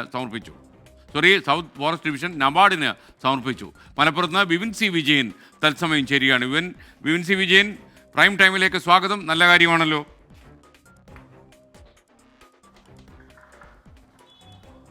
അതെ, താങ്ക് യു SKN. ഈ പറഞ്ഞതുപോലെ തന്നെ 10 ദിവസത്തിനകം തന്നെ ഈ കാട്ടാനാക്രമണത്തിൽ 2 ജീവനുകളാണ് ആദിവാസി മേഖലയിൽ നിന്ന് നമുക്ക് നഷ്ടപ്പെട്ടത്. ഇതോടെയാണ് ഇപ്പോൾ നിലമ്പൂരിൽ വനം വകുപ്പ് ഉണർന്ന് പ്രവർത്തിക്കുന്നത്. അതായത് ഒരു പുതിയ പ്രപ്പോസൽ നബാർഡിന് മുൻപിൽ വച്ചിരിക്കുകയാണ്. ആദിവാസി ഊരുകൾ ഒറ്റപ്പെടുന്നത് ഒഴിവാക്കുക എന്ന ലക്ഷ്യത്തോടു കൂടി ഈ ആദിവാസി ഊരുകളിൽ നിന്ന് പുഴയ്ക്ക് കുറുകെ ഒരു തൂക്കുപാലങ്ങൾ നിർമ്മിക്കുക എന്നുള്ളതാണ്. അതായത് ഈ കരുളായിയുടെ വനമേഖലയിലാണ് വന്യമൃഗശല്യം അതിരൂക്ഷമായി തന്നെ തുടരുന്നത്. ഈ പ്രദേശത്താണ് ചോലനായ്ക്കർ വിഭാഗത്തിലൊക്കെ ഉൾപ്പെടെയുള്ളവർ താമസിക്കുകയൊക്കെ ചെയ്യുന്നത്. പക്ഷേ അവിടേക്ക് എത്താൻ, അതായത് ഈ പുഴകളിൽ വെള്ളം കൂടുകയൊക്കെ ആണെങ്കിൽ അവിടേക്ക് എത്താൻ പോലും വഴിയുണ്ടാവില്ല. ഇപ്പോൾ നമുക്കറിയാം, മണി കാട്ടാനാക്രമണത്തിൽ കൊല്ലപ്പെട്ടതിന് ശേഷം പുറം ലോകത്തേക്ക് അത് അറിയുന്നതിനും അവരെ പുറത്ത് കരുളായിലെ ആശുപത്രിയിലേക്കൊക്കെ എത്തിക്കുന്നതിനും മണിക്കൂറുകൾ തന്നെ എടുത്തിരുന്നു. അപ്പോൾ ഒരു തൂക്കുപാലം ഉണ്ട് എന്നുണ്ടെങ്കിൽ കുറച്ചുകൂടി നടന്നിട്ടാണെങ്കിൽ പോലും അവരെയൊക്കെ എത്തിക്കുന്നതിന് കുറച്ചുകൂടി സുഗമമാകും എന്നുള്ളതാണ് വിലയിരുത്തൽ. പുഴയിൽ വെള്ളം കൂടിക്കഴിഞ്ഞാൽ ഒരു കാരണവശാലും ഈ ഊരുകളിലേക്ക് എത്താനോ അവിടെ നിന്നും ആളുകളെ പുറത്തെത്തിക്കാനോ ഒന്നും തന്നെ സാധിക്കാറുണ്ടായിരുന്നില്ല. ഇതിനൊരു പ്രതിവിധി എന്ന നിലയ്ക്കാണ് കരിമ്പുഴ, പാണപ്പുഴ തുടങ്ങിയിട്ടുള്ള പുഴകൾക്ക് കുറുകെ തൂക്കുപാലം നിർമ്മിക്കാനുള്ള ഒരു ഉദ്ദേശം. ഒപ്പം തന്നെ ഈ ആദിവാസി ഊരുകളിലേക്ക് കുറച്ചുകൂടി എത്തുന്നതിന് റോഡ് സജ്ജീകരിക്കുക എന്നുള്ള ലക്ഷ്യം കൂടിയുണ്ട്. ഇതിന് ഭാഗമായിട്ടാണ് 12 കോടിയുടെ ഒരു പ്രപ്പോസൽ ഇപ്പോൾ സൗത്ത് ഡിവിഷൻ നബാർഡിന് സമർപ്പിച്ചിരിക്കുന്നത്. ഇതിനി അംഗീകാരം ലഭിക്കുകയാണ് വേണ്ടത്. ഒപ്പം തന്നെ ഈ കാട്ടാനാക്രമണത്തെ ചെറുക്കുന്നതിന് വേണ്ടി 1 കോടിക്ക് മുകളിൽ ഒരു തൂക്ക് ഫെൻസിംഗ് സംവിധാനം ഒരുക്കുന്നതിന്റെ പ്രപ്പോസലിന് ഏകദേശം പാസ്സായിട്ടുണ്ട്. അതിന്റെ ടെൻഡർ നടപടികൾ കൂടി വൈകാതെ തുടങ്ങുമെന്നുള്ളതാണ് വനംവകുപ്പ് അറിയിച്ചിരിക്കുന്നത്. SKN. Okay, thank you Vipin C Vijayan. Ishaq പറയുന്നു SKN താങ്കളുടെ വാർത്തയ്ക്ക് ശേഷം ശക്തമായ ഒരു ഗുഡ് ബൈ പറയണം. താങ്കളുടെ ആഗ്രഹമാണെങ്കിൽ നമുക്ക് ഇന്ന് അത് സാധിക്കാവുന്നേ ഉള്ളൂ. പ്രൈം ടൈം തുടരുകയാണ്. വിപിൻ വെള്ളിയാട്ട് പറയുന്നു നമ്മുടെ സഞ്ജു സാംസണും കരുണും ടീമിൽ ഇടം പിടിക്കാത്തതിൽ താങ്കൾക്ക് എന്ത് തോന്നുന്നു? തീർച്ചയായിട്ടും ഒറ്റ വാക്കിൽ പറഞ്ഞാൽ സങ്കടകരം. മറ്റു വാർത്തയിലേക്ക്. കോഴിക്കോട് മെഡിക്കൽ കോളേജിൽ മരുന്ന് വിതരണം നിലച്ച് ഒരാഴ്ച പിന്നിടുമ്പോഴും പ്രശ്നത്തിന് ഇനിയും പരിഹാരം ഉണ്ടാക്കാൻ കഴിഞ്ഞിട്ടില്ല. വിഷയത്തിൽ പ്രതിഷേധം ശക്തമാക്കാൻ ഒരുങ്ങുകയാണ് കോൺഗ്രസ്. MK രാഘവൻ MP നാളെ ഉപവാസം അനുഷ്ഠിക്കുകയാണ്. മെഡിക്കൽ കോളേജിലെ ന്യായവില മരുന്ന് കടകളിലേക്കുള്ള മരുന്ന് വിതരണം ഈ മാസം 10-നാണ് വിതരണക്കാർ അവസാനിപ്പിച്ചത്. ഒക്ടോബർ വരെയുള്ള കുടിശ്ശിക തീർക്കാതെ മരുന്ന് വിതരണം ആരംഭിക്കില്ലെന്ന് വിതരണക്കാർ നിലപാടെടുത്തു. ഇതോടെ മെഡിക്കൽ കോളേജിലെ മരുന്നുക്ഷാമം രൂക്ഷമായി. വിഷയത്തിൽ ജനകീയ പ്രക്ഷോഭത്തിന് നേതൃത്വം നൽകുമെന്ന് കോൺഗ്രസ്. നാളെ MK രാഘവൻ MP ഏകദിന ഉപവാസം നടത്തും. പാവപ്പെട്ട രോഗികൾ ഈ കഴിഞ്ഞ രണ്ടാഴ്ചകളിലേറെയായി നരകിക്കുന്ന സത്യം പറഞ്ഞാൽ. എന്തുകൊണ്ട് ഇതിന് ശാശ്വതമായി പരിഹാരം കാണാൻ 2 മന്ത്രിമാർ ശ്രമിക്കുന്നില്ല എന്നുള്ളതിനെക്കുറിച്ച് ആ മന്ത്രിമാർ കോഴിക്കോട്ട് ജനങ്ങളോട് കയ്യും കെട്ടി ഉത്തരം പറയണം. മരുന്ന് വിതരണക്കാരും മെഡിക്കൽ കോളേജ് പ്രിൻസിപ്പലും നടത്തിയ ചർച്ചയിൽ തീരുമാനമായില്ല. ഒരു ഉറപ്പും തന്നിട്ടില്ല ഞങ്ങൾക്ക്. അത് അങ്ങനെ നിൽക്കുന്നു, അതുപോലെയാണ് നിൽക്കുന്നത്. ഇപ്പോൾ സമരം അല്ല നമ്മൾ നടത്തുന്നത്, ഇന്ന് ജീവൻ മരണ പോരാട്ടമാണ് നടത്തുന്നത്. അത് നമ്മൾ സാമ്പത്തിക ബുദ്ധിമുട്ടിലാണ് ഈ 80ഓളം കച്ചവടക്കാർ. അതുകൊണ്ട് മാത്രമാണ് സപ്ലൈ നിർത്തേണ്ടി വന്നത്. രോഗികൾ ഇങ്ങനെ ബുദ്ധിമുട്ടുന്നതിൽ ഞങ്ങൾക്ക് അതിയായ വിഷമമുണ്ട്. ഇത് ഗവൺമെൻറ്റാണ് പരിഹാരം ഉണ്ടാക്കേണ്ടത്. ആരോഗ്യമന്ത്രിയുമായി നടത്തിയ ചർച്ചയിൽ 150ഓളം അവശ്യമരുന്നുകൾ ലഭ്യമാക്കാൻ നടപടി സ്വീകരിച്ചതായി principal doctor KG Sajith Kumar പറഞ്ഞു. അവശ്യമരുന്നുകൾ ഒരു 150 മരുന്നുകൾ നമ്മുടെ ബഹുമാനപ്പെട്ട മിനിസ്റ്റർ വീണ ജോർജ് മിനിസ്റ്റർ ഇന്നലെ തിരുവനന്തപുരത്ത് ഒരു മീറ്റിംഗ് കൂടി അത് കാരുണ്യ വഴി KMCL കാരുണ്യ വഴി ലഭ്യമാക്കാനുള്ള ഒരു നടപടി മാഡത്തിൻ്റെ അധ്യക്ഷതയിൽ ചേർന്ന മീറ്റിംഗിൽ തീരുമാനമായിട്ടുണ്ട്. 9 മാസത്തെ കുടിശ്ശികയായി 90 കോടി രൂപയാണ് വിതരണക്കാർക്ക് ലഭിക്കാനുള്ളത്. 24 കോഴിക്കോട്. ഇനിയൊരു പുരസ്കാരത്തിൻ്റെ വാർത്തയാണ്. അത്രയൊന്നും പ്രത്യേകിച്ച് ഇങ്ങനെയുള്ള പുരസ്കാര വേദികളിലൊന്നും കാണാത്ത ഒരാളാണ് ഈ പുരസ്കാരം ലഭിച്ചയാൾ. ഈ പുരസ്കാര ജേതാവിനെ ഞാൻ സസ്പെൻസ് ആക്കി നിർത്തുന്നില്ല. Alathur MP K രാധാകൃഷ്ണനാണ്. മുൻ മന്ത്രിയും CPM നേതാവുമായിരുന്ന MK കൃഷ്ണൻ്റെ സ്മരണാർത്ഥം ഏർപ്പെടുത്തിയ അവാർഡാണ് ആലത്തൂർ MP K രാധാകൃഷ്ണൻ ലഭിച്ചത്. CPM സംസ്ഥാന സെക്രട്ടറി MV ഗോവിന്ദൻ പുരസ്കാരം സമർപ്പിച്ചു. രാഷ്ട്രീയ സാമൂഹിക രംഗങ്ങളിലെ സേവനങ്ങൾ പരിഗണിച്ചാണ് ഈ പുരസ്കാരം നൽകിയത്. ഞാറക്കൽ വെച്ച് നടന്ന MK കൃഷ്ണൻ അനുസ്മരണത്തിലാണ് അവാർഡ് സമ്മാനിച്ചത്. S ശർമ്മയടക്കമുള്ള നേതാക്കന്മാർ ഈ പരിപാടിയിൽ പങ്കെടുത്തു. K രാധാകൃഷ്ണൻ MPക്ക് അഭിനന്ദനങ്ങൾ. ചാമ്പ്യൻസ് ട്രോഫിക്കുള്ള 15-അംഗ ഇന്ത്യൻ ടീമിനെ പ്രഖ്യാപിച്ചു. സഞ്ജു സാംസൺ ടീമിലില്ല. മുഹമ്മദ് ഷമിയും കുൽദീപ് ടീമിൽ തിരിച്ചെത്തി. യശസ്വി ജയ്സ്വാൾ ആദ്യമായി ഏകദിന ടീമിൽ ഇടം പിടിച്ചു എന്ന പ്രത്യേകതയും ഇതിലുണ്ട്. ചാമ്പ്യൻസ് ട്രോഫിയും ഇംഗ്ലണ്ടിനെതിരായ ഏകദിന പരമ്പരയും കളിക്കേണ്ട ടീമിനെയാണ് BCCI പ്രഖ്യാപിച്ചത്. രോഹിത് തന്നെ captain, Shubman Gill vice captain. കോഹ്ലിയും രാഹുലും പ്രതീക്ഷ പോലെ ടോപ്പ് ഓർഡറിൽ ഉണ്ടാകും. 2ാം വിക്കറ്റ് കീപ്പറായി സഞ്ജുവിനെ തഴഞ്ഞ് ഋഷഭ് പന്തിനെ ഉൾപ്പെടുത്തി. അതേക്കുറിച്ചൊരു വിശദീകരണം വാർത്താ സമ്മേളനത്തിൽ ഉണ്ടായില്ല. വിജയ് ഹസാരെ ട്രോഫിയിൽ മിന്നും ഫോമിൽ കളിക്കുന്ന കരുൺ നായർക്കും ഇടമില്ല. കരുൺ നന്നായി കളിക്കുന്നുണ്ടെന്ന് പറഞ്ഞ ചീഫ് സെലക്ടർ അജിത് അഗർക്കർ ആരെ മാറ്റി ഉൾപ്പെടുത്തും എന്നതാണ് ബുദ്ധിമുട്ടായതെന്ന് സമ്മതിച്ചു. 14 മാസങ്ങൾക്ക് ശേഷമാണ് മുഹമ്മദ് ഷമി മടങ്ങിയെത്തുന്നത്. പരിക്കുമാറിയ ആഭ്യന്തര ക്രിക്കറ്റിൽ മികവ് തെളിയിച്ചാണ് വരവ്. കുൽദീപ് യാദവും ചികിത്സ കാരണമുണ്ടായ ഇടവേളയ്ക്ക് ശേഷമാണ് മടങ്ങിയെത്തുന്നത്. അച്ചടക്ക നടപടി നേരിട്ട ശ്രേയസ് അയ്യരും ടീമിലെത്തി. പരിക്കുമാറി എത്തുമെന്ന പ്രതീക്ഷയിലാണ് ജസ്പ്രീത് ബുംറയെ ടീമിൽ ഉൾപ്പെടുത്തിയത്. അതേസമയം മുഹമ്മദ് സിറാജിന് ടീമിൽ ഇടമില്ല. ഹാർദിക് പാണ്ഡ്യ, അർഷ്ദീപ് സിംഗ്, ജഡേജ, വാഷിംഗ്ടൺ സുന്ദർ, അക്സർ പട്ടേൽ എന്നിവരാണ് മറ്റു താരങ്ങൾ. സമീപകാലത്തെ മോശം പ്രകടനങ്ങൾ ടീം ഇന്ത്യക്ക് മുകളിൽ വലിയ സമ്മർദ്ദമുണ്ടാക്കുന്നുണ്ട്. ആരാധകരുടെ സംശയങ്ങൾക്കുള്ള മറുപടിയെല്ലാം മൈതാനത്ത് താരങ്ങൾക്ക് പുറത്തെടുക്കാൻ കഴിയട്ടെ. മുംബൈയിൽ നിന്നും ശ്രീനാഥ് ചന്ദ്രൻ, 24. ഫ്ലവേഴ്സും 24ഉം ശാന്തിഗിരി ആശ്രമവും സംയുക്തമായി സംഘടിപ്പിച്ച പോത്തൻകോട് ശാന്തിഗിരി ഫെസ്റ്റ് നാളെ അവസാനിക്കുകയാണ്. ഞാൻ രാവിലെ പറഞ്ഞു. തിരുവനന്തപുരത്ത് 1 മാസത്തോളം കാഴ്ചവിരുന്നൊരുക്കിയ ഫെസ്റ്റിനാണ് സമാപനം ഉണ്ടാകുന്നത്. സമാപന ആഘോഷങ്ങളുടെ ഭാഗമായി നാളെ രാത്രി പ്രത്യേക ഗാനമേള സംഘടിപ്പിച്ചിട്ടുണ്ട്. പ്രതിഭാധനരായ പാട്ടുകാർ ഇവിടെ എത്തുന്നു എന്നാണ് ഞാൻ മനസ്സിലാക്കുന്നത്. നിങ്ങൾക്കെല്ലാവർക്കും പോത്തൻകോട്ട് ഈ ഫെസ്റ്റിലേക്ക് സ്വാഗതം. ഇനി ബാലകൃഷ്ണൻ.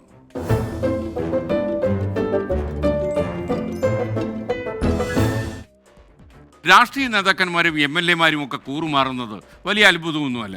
എന്നാൽ ഇതിനെ ചെറുക്കാൻ റിസോർട്ട് രാഷ്ട്രീയം പോലുള്ള നാടകങ്ങൾ നമ്മൾ ഒരുപാട് കണ്ടിട്ടുണ്ട്. വലിയ ചെലവൊന്നുമില്ലാതെ എങ്ങനെ വോട്ടെടുപ്പിൽ നിന്നൊക്കെ കൗൺസിലർമാരെ മാറ്റി നിർത്താം.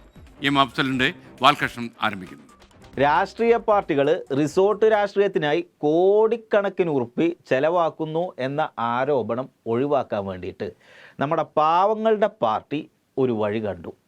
ഒരു ഏരിയ കമ്മിറ്റി ഓഫീസ്, ഒരു താലൂക്ക് ആശുപത്രി, പിന്നെ ഒരു ചെയർപേഴ്സൻ്റെ ഒരു കാറ്. ഇത് മൂന്നും ഉണ്ടെങ്കിൽ ഏത് കൗൺസിലറെയും ഒളിപ്പിക്കാമെന്ന് കൂത്താട്ടുകുളത്തെ CPIM കാണിച്ചു തന്നു. അപ്പോൾ ഒളിപ്പിക്കലിൻ്റെ കൂത്താട്ടുകുളം മോഡൽ എങ്ങനെയെന്ന് പരിശോധിക്കാം. വെള്ളരിക്ക പട്ടണത്തിന്റെ അവസ്ഥ ഒരു യുദ്ധക്കളായിട്ട് അങ്ങോട്ട് മാറി. ഓരോ ഉദ്യോഗസ്ഥന്മാരും കൂടി കാണിക്കുന്ന ഈ പേക്കൂത്തിന് നിങ്ങൾ സമാധാനം പറയേണ്ടി വരും. ഒരാളെ പറഞ്ഞ് മറുകണ്ഠം ചാടിക്കാൻ നോക്കുമ്പോൾ സപ്പോർട്ട് കൊടുക്കാത്തൊരു പോലീസ്. പിന്നെ എന്തിനാ പോലീസ്, പിന്നെ എന്തിനാ സ്റ്റേഷൻ? ഷിയാസ് കലിപ്പളകുന്നത് വെറുതെ അല്ല. കാത്തു സൂക്ഷിച്ചു കൊണ്ടുവന്ന ഒരു കൗൺസിലറെ പട്ടാപ്പകല് തട്ടിക്കൊണ്ടുപോയാൽ ആർക്കായാലും കലിപ്പ് വരും. കൂത്താട്ടുളം മുനിസിപ്പാലിറ്റിയിൽ LDFനെതിരെയുള്ള അവിശ്വാസമായിരുന്നു. ആ അവിശ്വാസത്തിന് UDFന് ഭൂരിപക്ഷം നിലനിൽക്കുകയാണ്. കലാരാജു എന്ന കൗൺസിലറെ ബലമായി CPM നേതാക്കൾ പിടിച്ച് മുനിസിപ്പൽ ചെയർപേഴ്സൻ്റെ, അതായത് കൂത്താട്ടുളം മുനിസിപ്പൽ ചെയർപേഴ്സൻ്റെ ഔദ്യോഗിക വാഹനത്തിൽ തട്ടിക്കൊണ്ടുപോയി. ഒരട്ടിമറി നടത്തി ഒരു പ്രകടനമൊക്കെ വിളിക്കാൻ അങ്ങനെ റെഡിയായി നിൽക്കുമ്പോഴാണ് ചെയ്തത്. പോലീസ് ഇപ്പൊ പറയുന്നത് ഏരിയ കമ്മിറ്റി ഓഫീസിൽ പോയി മക്കളോട് ചെന്ന് മാപ്പപേക്ഷ കൊടുത്ത് അവരെ മോചിപ്പിക്കണമെന്നാണ്. അപ്പൊ ആൾ ഏരിയ കമ്മിറ്റി ഓഫീസിലുണ്ട്, പക്ഷെ അവിടെ ചെന്ന് മറുകണ്ഠം ചാടിക്കല് നടക്കൂലല്ലോ. അങ്ങനെ ഏരിയ കമ്മിറ്റി ഓഫീസിൽ പോയി നോക്കിയപ്പോ ദാ വരുന്നു കലാരാജു. അപ്പൊ ഇവിടെ കൊടുന്ന് ഒളിപ്പിച്ചതാണല്ലേ. ഞങ്ങൾ ആരെയും തട്ടിക്കൊണ്ടും പോയിട്ടില്ല, എടുത്തോണ്ടും പോയിട്ടില്ല. ഏയ് തട്ടിക്കൊണ്ടുപോയതൊന്നുമല്ല, എല്ലാവരും നോക്കി നിന്നപ്പോഴാണ് മെല്ലെ വലിച്ചു കൊണ്ടുവന്നത്. അതിനെ തട്ടിക്കൊണ്ടുപോയി എന്ന് പറയില്ലല്ലോ. ആ ചാടിയ ആൾ അവിടെ നിൽക്കാൻ പറ്റില്ല എന്നുള്ളത് കൊണ്ട് തന്നെ അദ്ദേഹത്തെ തള്ളി മാറ്റുന്നു. പോലീസുകാരും കോൺഗ്രസ്സുകാരും ആകപ്പാടൊരു ബഹളമായിരുന്നു. അതിൻ്റെ ഇടയിൽപ്പെടാതെ കലാരാജുവിനെ മെല്ലെ മാറ്റി നിർത്തിയതാണ്, അല്ലാതെ വേറെ ഒന്നും ചെയ്തിട്ടില്ല. വണ്ടിയിലേക്ക് എറിയട വണ്ടിയിലേക്ക് അങ്ങനെയെല്ലാം ആക്രോശിച്ചുകൊണ്ടാണ് ഈ സംഭവം മുഴുവൻ നടന്നത്. ആ ചാടിയ ആൾ അവിടെ നിൽക്കാൻ പറ്റില്ല എന്നുള്ളത് കൊണ്ട് തന്നെ അദ്ദേഹത്തെ തള്ളി മാറ്റുന്നു. നമ്മൾ ഏരിയ കമ്മിറ്റി ഓഫീസിലേക്കാണ് കൊണ്ടുപോയത്. ഞങ്ങൾ ആരെയും തട്ടിക്കൊണ്ടും പോയിട്ടില്ല, എടുത്തോണ്ടും പോയിട്ടില്ല. കൊണ്ടുപോയത് ഒരു DYFIന്റെ നേതാവ്. ഞങ്ങൾ ആരെയും തട്ടിക്കൊണ്ടും പോയിട്ടില്ല, എടുത്തോണ്ടും പോയിട്ടില്ല. അവരെന്റെ കാല് വണ്ടി ഡോറിന്റെ ഇടയിൽ തിങ്ങി പോയിട്ട് ഞാൻ അത് തുറന്നു വിടാൻ പറഞ്ഞപ്പോൾ അവിടെ ചെല്ലുമ്പോൾ നമുക്ക് പിന്നെ വെട്ടി തന്നേക്കാന്നാ പറഞ്ഞത്. ആ തള്ളി മാറ്റില്ല, എന്താ പ്രശ്നം? ജീവൻ രക്ഷാ പ്രവർത്തനം തന്നെയാണ്. എനിക്ക് നന്നായിട്ട് ഇങ്ങനെ കഴുത്തിന് കുത്തിപ്പിടിച്ച് അവർ നെഞ്ചിനിട്ട് ആ തള്ളി മാറ്റുന്നത് യഥാർത്ഥത്തിൽ ഒരു ജീവൻ രക്ഷാ പ്രവർത്തനമാണ്. അവരെനിക്ക് ഗ്യാസിന്റെ ഗുളിക തന്നു. യഥാർത്ഥത്തിൽ ഒരു ജീവൻ രക്ഷാ പ്രവർത്തനമാണ്. അങ്ങനെ ഒരു ഏരിയ കമ്മിറ്റി ഓഫീസും ഒരു താലൂക്ക് ആശുപത്രിയും ഒരു കാറും ഉണ്ടെങ്കിൽ എങ്ങനെയാണ് ഒരു കൗൺസിലറെ ഒളിപ്പിക്കുക എന്ന് കൂത്താട്ടുകുളത്തെ CPM കാണിച്ചത്. സിനിമാ കഥകളെ വെല്ലുന്ന ട്വിസ്റ്റുകൾ. ഒടുവിൽ കാണാതായ കൗൺസിലർ കലാരാജുവിനെ കണ്ടെത്തുന്നത് ഈ പ്രാഥമികാരോഗ്യ കേന്ദ്രത്തിൽ നിന്നാണ്. നടന്നു നോക്കിയും പാർട്ടി നിലപാടാണെന്ന് CPMനെ ന്യായീകരിക്കാമെങ്കിലും സാഹചര്യത്തെ നേരിട്ട രീതി ശരിയാണോ എന്നതാണ് ഉയരുന്ന ചോദ്യം. പക്ഷേ ശരിയുടെയും തെറ്റിൻ്റെ ഒക്കെ അപ്പുറത്ത് കൂത്താട്ടുകുളത്തെ CPMന് മുനിസിപ്പാലിറ്റി ഭരണമാണ് വലുത്. അപ്പോൾ ചെലവ് ചുരുക്കി എങ്ങനെ കൗൺസിലർമാരെ ഒളിപ്പിക്കാമെന്ന് രാഷ്ട്രീയ പാർട്ടികൾ ഇനിയും പഠിപ്പിച്ചു തരുമെന്ന വിശ്വാസത്തിൽ തൽക്കാലം നിർത്തുന്നു.